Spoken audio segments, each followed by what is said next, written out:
but it really is over, under, over, under, over, under, and the next one is under, over, under, over. If you are new to this, just do that for a little bit. Just get in the groove. I think we spend so many hours in intense engagement in various work activities, and the stressors associated with those endeavors really are taxing in a way that can be ameliorated or remediated by mindful and thorough engagement in something completely unrelated. We love medicine, but there's like a lot more to life, so I don't know, a little bit of time with friends and relaxing. Oh, huge stress relief.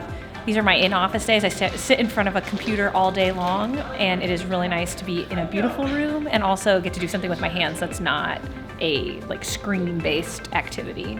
You can pull it and stretch it and pick just what you need.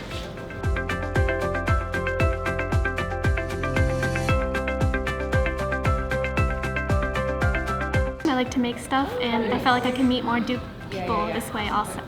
Our goal is to offer a range of opportunities, some of which may interest students, sometimes it won't, but the goal is for students to find an outlet for some of their stress that they might have amid their curriculum. I think it's good just to use my hands, meet people, talk about things that aren't work related.